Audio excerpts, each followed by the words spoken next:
Hello and welcome to the Unofficial ALI Protocol Podcast. You guys gave such good feedback about the last episode, and today I am so honored to be joined by Dr. Pratha, one of San Diego's top-ranked gastroenterologists, recognized among top 3 in the region for multiple consecutive years. She's a board certified in both gastroenterology and internal medicine, serves as associate clinical professor in the Department of Medicine at UCSD, and has dedicated decades to patient care, teaching, and advancing the field of digestive health. She completed her gastroenterology fellowship at UCSD and has leadership roles in both the Crohn's and Colitis Foundation and is a respected member of both American College of Gastroenterology. Today we're talking about gut health, integrative medicine, and what it truly means to heal from the inside out. Hello, Dr. Pratha. Hello, Alekha. Okay, can you walk me through your journey a little bit? What made you choose GI? And then how did you get into integrative medicine? Sure. I was born and raised in India. I went to medical school in India, and then I left right after medical school. I did my residency in Michigan in internal medicine. And at that time, I was married, and my husband had a digestive issue. And I was curious about, how and what we could do about it. And so that kind of turned me in the direction of research with gastroenterology. So I started to look for GI fellowships. Gastroenterology is called GI in the medical world. GI fellowships because I specifically wanted to do research. And I had family in California, so I wanted to come to California. And UC San Diego kindly offered me a fellowship. So I joined them in 1992 as a fellow. And I fell in love with San Diego. What's not to love? So, I ended up wanting to stay here. So luckily for me, my career choices, I had choices, which in those days was not easy. And I ended up staying on faculty at UCSD for a few years before I decided to go into full-time clinical care and give up research altogether. Well, not research as in I continue to do some clinical research, but the research that was NIH funded and that, was more a research track academically, that's what I gave up. And as far as patient care, I realized I love people and, I love listening to people. And GI is one of those fields where we have enough variety. We have, different organs within the digestive tract that all work a little differently. So we have quite a bit of variety. And thankfully, we do have good luck with both the tools to diagnose disease as well as the modalities to treat with. So that's how I came to be a gastroenterologist. Oh, that's awesome. And then how did you get into integrative, functional, that world after being so research?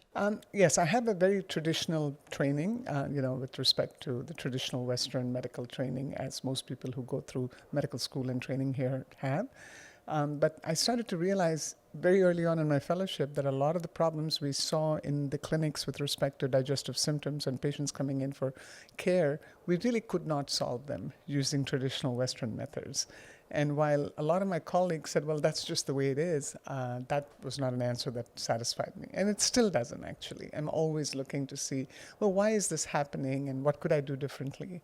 And so I started to get interested in alternative modalities. Believe it or not, the very first modality I got interested in was probiotics. I'm old enough that at that time, probiotics was a very non-accepted part of standard medical therapy. And so when I started to notice that, wow, there are all these multitude of organisms that I could use, and I don't see why they're not trying it because nobody ever spoke about it. It was not part of standard treatment regimen. I became interested in inflammatory bowel disease, and that remains a very big interest in my life today. And so I started to use probiotics in some of these patients very, very early on, and I saw really good results. And I knew that this was obviously a modality that helped a lot of people. And that started my journey. Then after that, I had personal reasons. I had, issues with my son's health that turned me more dramatically towards integrative care.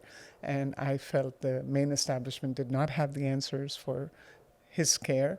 So I had to learn in a hurry, and I had to learn myself because there was very little known at that time on how to do things the alternative way. So I've had a lot of help along the way with wonderful mentors and people who were far ahead in the journey than I was at that point in this field. But it was a matter of serendipity that I got into GI, and even more serendipitous that I found integrative medicine. And I find that I could never go back to practicing just standard Western medicine.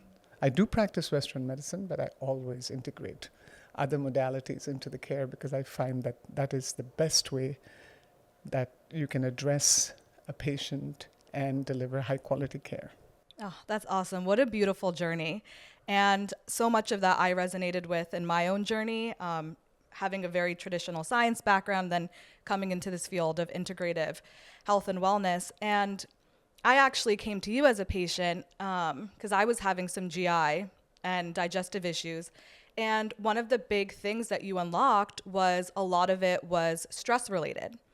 So can you speak a little bit about how stress and unprocessed grief and trauma can contribute to gut disorders? Yes, of course. So the gut is actually your first brain. People like to call it the second brain, but it is your first brain. If you think about it, the gut is absolutely necessary for growth. You know, the infant's body weight doubles literally every trimester, and you grow from literally a bunch of cells to the individual you are as an adult. And some of those highest periods of growth in your life do require a very efficient way of processing nutrients and absorbing nutrients. So the gut is richly supplied with nerves, with blood vessels, and believe it or not, all the neurotransmitters that are produced in the brain are produced more in the gut than in the brain. So there's not a single neurotransmitter that's produced in the brain that's not produced in the gut. In fact, everything is produced in the gut. And therefore, gut health is obviously critical and crucial for survival, for thriving, and for health, not just in infancy and childhood, but throughout your life. And therefore, the gut is so richly supplied with the nervous system and with these neurotransmitters that it's got its own ecosystem that's going on. And the probiotics I alluded to earlier, which are, obviously microorganisms that are beneficial for gut lining and for gut health, are just part of the diverse flora that live within the gut. So you have an ecosystem of organisms that live within the gut. You have a gut that is critically important for your survival and for your growth. So hence it is supplied very richly with nerves, and it is under the control of the autonomic nervous system. Now most people may not know what the autonomic nervous system is, but most people would recognize when I say the words sympathetic and parasympathetic, particularly in today's wellness world where people are looking for solutions around lines of wellness. They do understand the parasympathetic nerve is the vagus nerve, and the vagus nerve is the longest nerve in the body, and it starts in the brain and comes all the way down into your gut. Majority of its function is actually in the gut, and it carries impulses back to the brain with respect to your safety. And the parasympathetic system, which is represented by the vagus nerve, is necessary for growth and for rest. The sympathetic system, which is your arousal and responsive system, which kind of is responsible for your alertness and your movement and your body's ability to go through the diurnal activities, is active during the day. Therefore, the gut's motility, its function, secretion of the various digestive juices, as well as both the process of integration, assimilation, and evacuation are all under the control of the sympathetic nervous system and the parasympathetic nervous system. Now, these autonomic nervous system axes are important for health, and they have to be in harmony for you to have good digestive function. So most people are not aware, but intuitively it makes sense that your gut is the first place where you feel everything, and we have a lot of cliches that says, you punched me in the gut when you give somebody bad news, or you say, I just had this gut sense that something was up. These are all facts that you actually sense your environment and what's happening around you, and both positive and negative things in your gut all the time. So logically speaking, while the sympathetic nervous system and the parasympathetic nervous system are beyond our conscious control, they are intuitively responsive to the tone set in your body. And stress has a way of affecting every cell in the body. But the digestive system in particular is a place where we carry most of it, because if you look at the energetic world again, we have the chakra system. And if you're familiar with the chakras, the root chakra, and then you have the chakras coming up into the solar plexus. All of these are early childhood chakras. So the first three chakras, which is the root, the pelvic, and the solar plexus, all come into operation in the early phases of your life prior to your awareness and perception of yourself as an individual. So a lot of childhood trauma gets locked in these first three chakras, and that is where all the nerves that supply the gut come from. So most people are not aware that a lot of your childhood stress and trauma you carry in your gut, in your body, below the heart. So that's how the gut is directly linked with stress. Oh, wow, I have chills. I love how you are able to so eloquently bridge these Eastern and Western fields together, and really this ancient knowledge with Western and real science. And so much of that has resonated in my own journey with my gut healing. And what you said of it, it's so subconscious. That really resonates, because I think a lot of people are like, well, I'm not carrying any stress, but then their body says otherwise. So can you speak a little bit about how someone might not even be conscious and where they would even start with knowing what's in their body? Yes. I always say this, and as my patient, you've heard me say this many times, disease does not start in the body. Yeah. It comes into the body. It starts in the soul. And the body is an instrument through which you experience this dimension. Your body is how you're able to touch, taste, smell, see, hear beautiful things and painful and traumatic things as well. So you're learning as a soul, because you would agree that you and I are much more than what we see on this couch here at this moment. Your learning as a soul starts from the moment of your conception and goes on throughout your life. And that learning depends on your body's ability, your soul's ability to take in information of the environment. And your body is therefore the biggest instrument through which you can actually experience this dimension that you are living in currently during your awake state. Now, as part of that, it's not just the intake of information. The body is also an instrument that calibrates constantly throughout your life based on your soul condition. And your soul condition is the amount of right and wrong in it. Just very generally, we can talk about that more if you're interested. But the reality is that the body is a feedback mechanism. It's telling you what's right and what's wrong with you.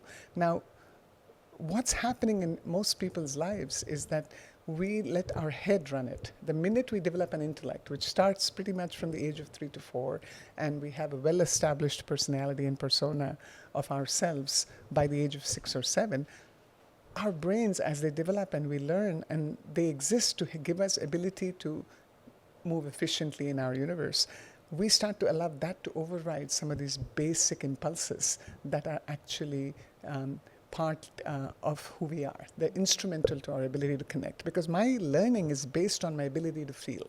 And feeling is actually the language of the soul. And that is what is overridden when I start to think. So I could think myself into anything, literally. As you know, and as I've known in my whole life, our perception is colored by our desire to not feel.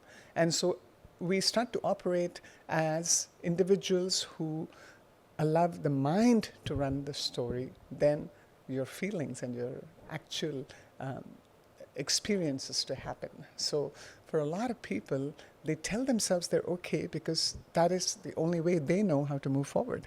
And they have learned that from watching a lot of people around them doing exactly the same thing, because that's what our parents did. I mean, if you sit in an airplane and you watch a child cry, I don't believe there's a single person in the plane who's not uncomfortable when this child is screaming, if you've ever been in that situation. You ever wonder why? The reason we're all uncomfortable is not because, and most of us will say we want that child to, something. The mother's got to do something because we've got to, we can't hear this anymore. Have you ever wondered why? Yeah, why? I don't know. Because, when somebody cries like that, like a child cries, it brings out our deep sadness and distress that we have suppressed inside, and makes us so uncomfortable that most of us do not want to be there 1 second longer. Now, some of us may react in anger. Well, why couldn't they be a better parent? Others of us may say, oh, we feel so bad for that child. And then, oh, we're crying for that child. Neither of which is true. But the reality is most of us spend a huge amount of our lives in denial of our own sadness. And all of us have sadness. Now, disease is born from our desire to suppress emotion. That's exactly how you get sick. So for a lot of people, that is the reason that they have illness. And the body is so beautifully tuned to your soul, and it's such a scientific mechanism that depending on what emotion you suppress, you're going to get a certain disease. So if you understood that language, you would know why somebody has that disease and automatically know what part of their past is totally driven them to this particular point in time. So why do people deny? Well, that's what the world does. The world lives in denial. And we live in a lot of denial, and the only people who trigger us at times are these kind of, like children, like I mentioned in that, example.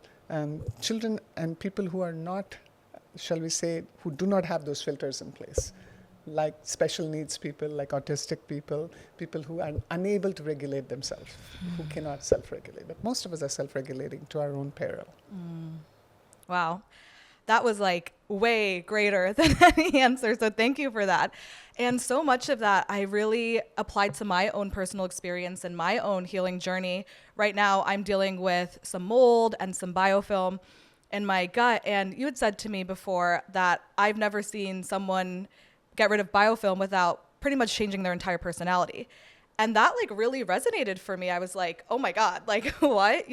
What even is my personality? Like what in my everyday, what filters, like you said, am I seeing the world clouded by? And like, that's my personality. But that feels so destabilizing, as someone who's like 30 to completely like uproot and look at those components, as I do think for a lot of people with illness. So what's like one way we can begin to maybe open the hood a little bit to see, hey, I'm looking at the world through these filters of fear, shame, anger, sadness, whatever it is. But it's okay and it's safe and I'm allowed to question this aspect of myself. Yeah, I mean, it's an excellent question, Alekha. I mean, I've been on the journey myself, and you said something about what is my personality. I don't think any of us know. Actually, who we are today, the longer and, the more I do this work, the more I realize who I am is actually not who I was meant to be at all. I am the product of my environment. 99.9% of a lot of what I do, what I think, how I feel, I've trained myself as a result of learning in the early years of my life. And breaking those chains is hard for most people because all of us want to belong. I mean, most humans, we live in communities because we want to belong. Everybody wants to belong. Everybody has a fundamental desire to want to belong. And this newborn child who does not have a conscious awareness of himself or herself is wired for love and the absence of love, for the presence or the absence of love. That's all they're aware of. So they learn based on whether love is withdrawn or it is offered. And they also learn what love is because they don't know that word or they don't know what it is that they feel. The words and stuff come later. They're part of your perception. So when mom gets scared because I'm playing with a spider, then I'm going to develop a phobia for that because I feel the withdrawal of love. And similarly, a lot of the phobias I develop. So the point is that who am I? What is this persona? Most of us live with a facade. We have a different facade for work. We have a different facade for family. We have a different facade for friends. And we rarely have genuine relationships where we actually are, can be ourselves without any of these filters. So you said, how do I start? Well, what I've realized is you need desire. Everything in this universe operates on desire. You, as a human being, is the only one of God's creations who's able to create. And, the Bible says it, that you were created in the image of God. Well, most people take that literally to mean God has 2 legs and 2 arms and, a physical body, which is the anthropomorphic versions that we see in the Eastern cultures like, the Hindu culture that you and I come from, where, there's gods and goddesses, and the Greek culture, the Romans, they all had their version of the same thing. But that's not what I'm talking about. We were created in God's image in that we are creators ourselves. Now, your pet animal doesn't have a choice. They can't create, but you can create, and you are creating.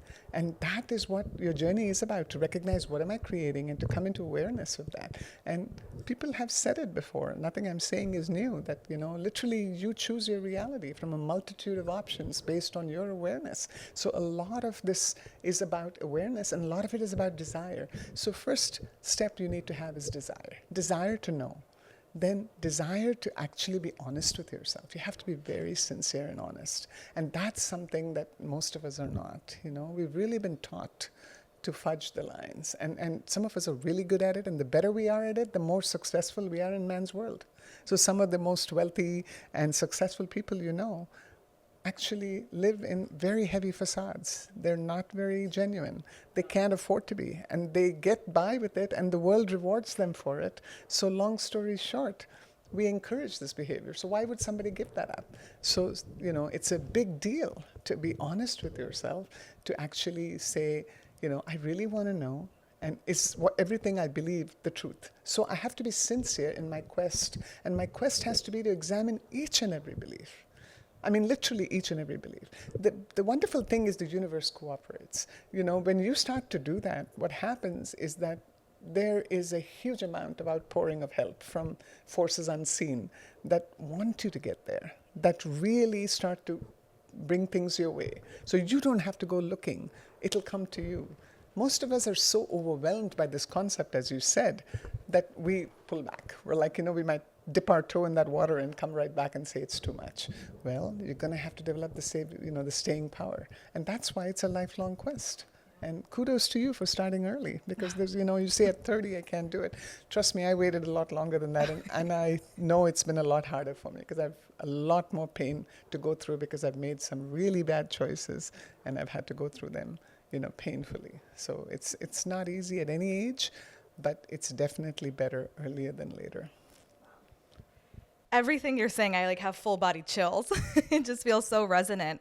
And I want to come back to something you said about the beliefs, that you have to examine each and every one of the beliefs. And I think in our society, in our Western society at least, we're really conditioned by a lot of this is good or bad. So when we look at our beliefs, at least in the spiritual world, what I've seen is people are willing to look at the beliefs that are quote unquote societally acceptable. But then the other beliefs that they might need to examine, or the real beliefs that need to be kind of uprooted, they're like, I don't want to go there because that makes me bad, or it's a bad belief, or I'm an evil person, and really see this in extremes of good and bad, of duality.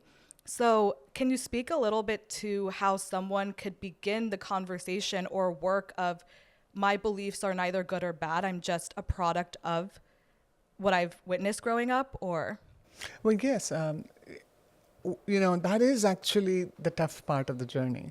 Everybody talks about self-love and compassion with self, and most of us believe that standing in front of a mirror and affirming to yourself. I can't tell you how many patients, when I say self-love, say, I affirm, I stand up in the morning, I follow Louise Hay, I read all her affirmations, they resonate with me. But they miss the point that they're not mental exercises. I mean, I could stand in front of a mirror and say all day long, I love myself. But the minute I make a mistake, the internal dialogue that goes on as well. How could you do that? And how wrong you were. And the shaming that happens internally that I'm sure just about everybody in your audience and yourself can relate to. Well, that is under the control of the soul. So my mind can say one thing, but my soul is what runs my reality. So for a lot of people, I have to first become aware of what is going on. I don't have to want to change it. Part of this mind-driven need to do is, I need to change it. You don't need to change it. That's the beauty. The minute you actually become aware, you're already changing it. And so cut yourself some slack. And this is typical of a Western upbringing, where you're like, now I've identified the problem, I need to fix it like yesterday. No, you won't fix it like yesterday. It just won't be. You've spent 30 years a certain way. It's going to take you a certain amount of time to undo it. Love the journey. I can't tell you how important it is, because people come and say, I need to go back to being the way I was. I said, why would you want to go back to being the way you were? You got sick because of the way you were. You're going to be better and more beautiful when you figure this out. So love those bugs, love that mold in your belly. And most people say, oh, that's crazy, Dr. Pratha. I'm here for some real medical advice. And I'm going, the medical advice part is secondary. Nothing I do is good enough unless you recognize that you are fighting your body. Your body is actually wired, and I have to say this because I don't think people understand to what level your body is wired to work for you. Your body is your best friend. I have to repeat it 3 times. Your body is your best friend. You will never have a friend in the world who stands up for you 24/7. God made this body almost indestructible. Do you know how many layers of protection we have within ourselves? How much reserve is within the body? I'm constantly amazed.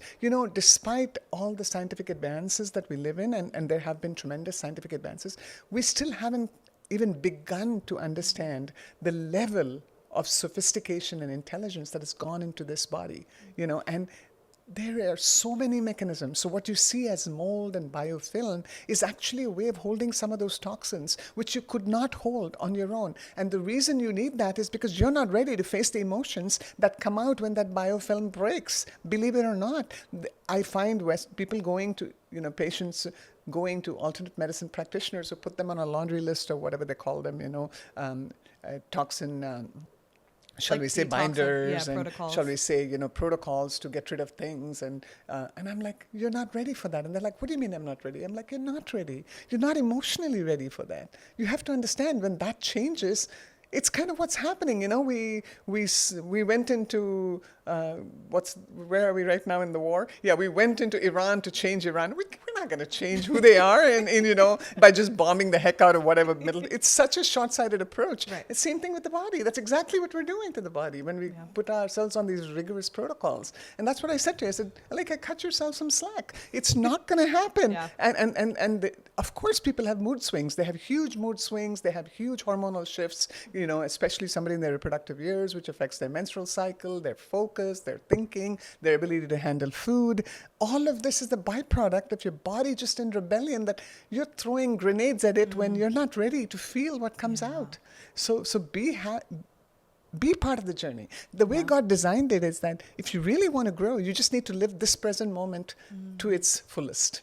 And all of us are in the process of learning that. We have not learned. I promise you, this awareness thing is a bottomless pit. Yeah. The more, or maybe shall we say, bottomless pit sounds negative, right? So let's just say a peak that doesn't have a summit. You just keep going because it's just so unbelievably beautiful. As I love my pain, I realize things about myself. And that's true self-compassion, where I am not saying I don't take responsibility. I take full responsibility. I will seek treatment when I feel the need for it. But I am very comfortable with where I am this moment.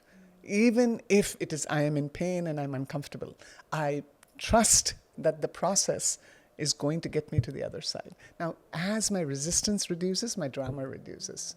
So most people who have dramatic journeys, let's say medical journeys, because I see a lot of people who come in with big files and bags of supplements, a lot of them have had, a lot of people helping them with some steps up, some steps down and sideways.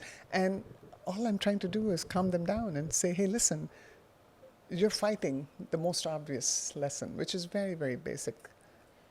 Yeah, and I feel like from a personal experience too, when I went to you, I think it was 3 years ago, and I had some difficulty swallowing, just so everyone who's listening, I didn't take anything to get rid of it. Like, I just listened to what you said and was able to really sit and be with it.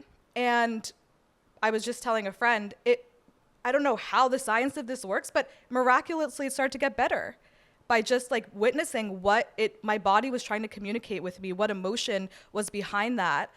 It miraculously got better. So there's something so rich in that. And knowing that not everything, like you said, it needs to be fixed right away. Keep pushing, keep doing, just sitting and witnessing and being aware and being with it, I think is something, the most important tool out of all these supplements and diets and detox protocols. Yes, absolutely. And if I recall your first appointment, you were very, very willing, you see, and you had a huge emotional release when I worked on you. Yeah. And that was, part of the somatic experiencing.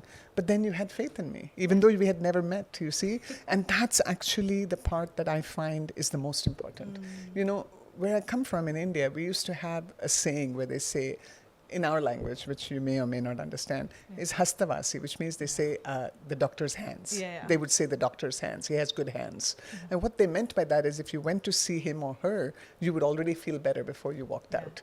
And that fascinated me. Now, the Western medicine calls this a placebo effect, which I think were very short-sighted, because I often want to stand up in meetings where they're discussing, whatever the next fascinating drug is, and they say, well, we have the placebo arm, and the placebo arm was 30% response, and the drug treatment arm was 45% or 50%. So we have a 10 to 20% gain over placebo, and that's all it needs now for a drug to get approved. And I want to stand up and say, sign me up for the placebo. What's wrong with the placebo? Why do we look on it bad? I mean, from a patient standpoint, they just want to get better, right? The patient doesn't care, have I fixed this molecular mechanism or not? Right. So the point is, patients get better when you pay attention. The placebo effect is often underplayed or downplayed or scorned or looked down upon to our own detriment, I truly believe. So, the experiential journey that you allowed at the time you met me was the reason you healed. Yeah. Because I see a lot of people who come in and they want help, but they want help the way they want it, what they want, when they want, how they want. And I'm like, sorry, that is not how I practice medicine because I cannot help you. I refuse to play by the rules that you've set. That is not because I don't respect your ability. I do respect your choice. But you're making that choice based on a limited set of information. And it's kind of like I want to learn piano, but if I go in and sit down with my piano teacher and tell her, I know what I want, you teach me this now, it ain't going to work. I'm just going to have to say, okay, I surrender myself to you. Right. And you believe this is what I need to play, I will play it. This is how I should play it, I will play it. So there is, a little bit of, I think, perspective there in terms of a patient. What can I do as a patient? Yes, be an advocate for yourself, but be an advocate with the understanding that, you have to also trust. Yeah. This universe operates on trust and faith. And without that, you can't have anything. So I recall clearly when you first came to see me, you had a huge experience and you loved it. So that's beautiful. I mean, I have several patients like you who do that. And I have a few others who are not so receptive. Yeah. So. And I think that faith and that surrender, that's a huge part of it. Because even for me, I'll have a client come in and they go through the rigmarole of Western, Eastern, whatever, both, and then their own, and then they come to see me looking for a magical solution, but it's on their condition. Well, I want to do this, this, and this. This is my lifestyle. This is the way I want to eat. Can you help me? And I'm like, no, I can't. Because if you don't have faith that there's something else that might get you better, then you're never going to heal. And I think that was so fundamental in my journey of clearly what I was doing wasn't right. I was sick as a dog. And even though on, paper it was right, it wasn't right for me. It wasn't right for my body. It wasn't the wisdom that I needed to hear at that moment. And having that faith and that surrender, even if maybe you do get worse for a little bit, but knowing that there's no wrong things, there's never a wrong decision you ever make in your journey. Everything will lead you to the right path if you have that open-mindedness. Yeah, what you said is very important. You alluded to something that I want to elaborate a little bit more on. You said, maybe you'll get worse a little bit. Here, I'm going to tell you, you will get worse a little bit. Because that's actually, the fact that you are capable of denying means that you're living with, the iceberg, the tip of the iceberg kind of a thing. And so when you actually turn yourself in the direction of, I want to now face the mountain of what I did wrong or what I could do differently, suddenly the universe responds and you will get worse. And for a lot of people, that's what scares them. So I tell a lot of patients, treatment should not be directed at absence of symptoms. Symptoms are actually what's going to take you to the truth. Yeah. God intended for pain to be a positive feedback mechanism. Pain is a positive feedback mechanism that teaches you what to do and what not to do. So when people come and say, take my pain away, and I'm like, no, that is not going to solve the problem. And for me, that's a question I ask myself as a doctor, because I am not just answerable to you, I'm answerable to the higher power that I actually want to be answerable to. Am I helping you by actually allowing you to, to get better, or am I helping you evade the mechanisms that are at play to help get you in line? So, that's a fine line that I have to walk, which is much more rigorous and a higher bar than our standard ethics that we, the Hippocratic Oath or whatever we take at the end of medical school. So that's something I'm exploring for myself. So at what point what is right for me to do in this situation where I am not interfering with their will, and more importantly, where, I am actually hurting them in the long run rather than helping them by doing what they want. So this is an ongoing quest that I find, takes me back to prayer constantly, because that's what I'm praying for. I want to do right by both of us, even if in the short run it means I lose a patient because they think I'm not addressing their pain or their immediate need. So pain is not a bad thing. And you could say that, somebody with chronic pain could say, well, that's easy for you to say.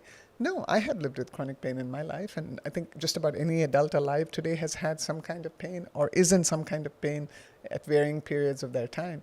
If you allow yourself to feel the pain and lean into that pain, you will actually break through. But it takes a lot of humility. That's the other quality you have to develop. Sincerity, honesty, humility, these are all actually aspects of humility and a desire for the truth. So it's a very spiritual journey. I really don't think you need to go meditate somewhere else. You can just live your life to the fullest extent, and you will actually get there far faster than if you went to a mountaintop to meditate. I 100% agree with that. And like in my own journey too, humility has been a huge part of it, because I think the opposite of humility is entitlement. And I think this is going to stir some boots right now, but a lot of us don't realize how much entitlement we're walking around with, and we feel entitled to get better, but we don't necessarily feel worthy of getting better. And that worthiness, that true power, that comes from humility. And I'll tell you, in my own personal experience, when I was trying to move past like a certain part of my protocol, it really made me look at entitlement firsthand and be like, wait, I feel like I'm so entitled right now. Like I'm expecting this instant gratification. I'm expecting to get better by tomorrow. I'm expecting these symptoms to go away out of nowhere and not even do the right steps to get there. And that humility of, okay, you are a human being. You're not this perfect godlike thing. Like there will be steps, there will be things that you have to do to get there that take time, that take effort, that might not yield results right away. That was so hard for me. Yes. And yeah. Yes, it is. It is very, very hard. What you said is absolutely true. We are walking around with a lot of entitlement. It's very interesting. The more developed the nation, the more choices the individual has, the more entitlement there is. So we live in a very entitled society. If you go to some parts of the world where people are tremendously poor and, have hardly, much more than the clothes on their back, they actually live much happier because they don't have as much choice. Not only do they not have as much choice, they're not worried about what tomorrow brings. But most of us, because of this entitlement, we have a tendency to expect of ourselves. And because I expect from myself, I expect from others too. I cannot treat you differently than I treat myself. So automatically, the way I treat you is a reflection to me as I increase my awareness of what I do internally. It's the same dialogue. If I'm judging you, for sure I judge myself on the same thing. There is no other way. That's how the soul was designed. In other words, my experience is always reflective of what I carry inside. And my response to my environment is always reflective of what I do inside. So yes, humility is an ongoing challenge. And in fact, even that word is controversial because if you look at the dictionary, the way it's defined, humility is supposed to be something lowly, but it's not. To be truly humble is to be honest, to be self-responsible, to be incredibly self-centered, but not selfish. Mm-hmm. You look at everything happening around you in terms of how did I contribute, not why did that person do something to me? Right. And a lot of us spend a lot of our life, asking the question, well, you just interfered with my happiness, or you did this wrong, or he did this right, or whatever. And that is really that's a lack of humility. That's arrogance. Arrogance is the opposite of humility. So in your opinion, why do you think we're seeing so much more gut disorders and like autoimmunity in the last 10, 15 years? There are several factors. There's not just one thing. I mean, as we spoke about, increasing stress levels, increasing patterns of shall we say, social pressure. There's tremendous amounts of social pressure, a need to fit in, and we are living in an age of entitlement where people want something and they're taught to want it. So every succeeding generation has been raised with more affluence and more choice. And so that creates within us a lot of entitlement. So what I've also realized is pain by definition is that I am breaking a law of love. So pain is not because my mother did something wrong or my father did something wrong. So, all of us have had imperfect childhoods. Our parents, children don't come with a manual. I'm a parent myself, and the worst mistakes I've made in my life are as a parent.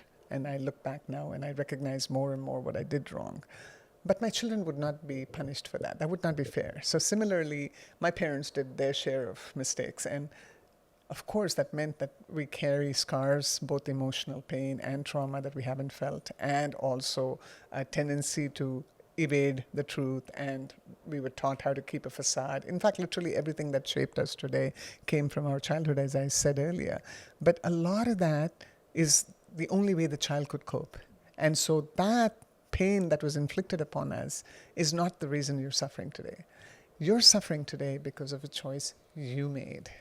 And that is so important to understand the difference, because most children and babies are born crying, and the reason they're born crying is so that they have a way to release the pain that they picked up in their soul. Because as I said, you start to live this experience of life from the moment of conception, which is within a few minutes of there's the egg and the sperm meeting. So the minute the zygote is formed, your soul attaches. And most people who have been a mother can tell you, they actually know, every woman knows when they're pregnant, even though they haven't taken a pregnancy test. The reason they know that is the soul attaches at that point to that sperm and to that zygote. And that attachment is the beginning of life. And the experience of life is going to automatically mean this beautiful newborn who is yet to be born, but is this newly incarnated soul, is like a sponge absorbing everything in its environment. So you can absorb a lot of pain from your family, because your mother has a lot of pain she didn't face. She didn't even know she had, maybe. And so you absorb all of that emotion. And you are given an opportunity to release it in the first few years of your life. That's why the human baby is born crying. Literally no other baby of any other animal species is born crying. The giraffe delivers standing, and the baby falls, 7, 8, 9 feet, and doesn't cry. There is no other one that cries. And the reason no other animal cries is because birth was never meant to be painful. But birth for a human being is actually one of the most painful events, because you're coming out into this world, you're a soul that feels everything, and you're living in a sea of pain where all the adults around you are walking around denying their pain. So the baby cries as a mechanism of releasing that pain. Now, the environment around the baby starts to reflect negatively, where the mother is freaking out, wow, this baby won't stop. So you cradle the baby, you rock the baby, you do all kinds of things to stop the child from crying, not understanding by so doing, you're teaching the child that it's not okay to cry. Because I told you, remember, that the child is sensitive to the withdrawal of love. So when the mother is afraid, the child feels unloved.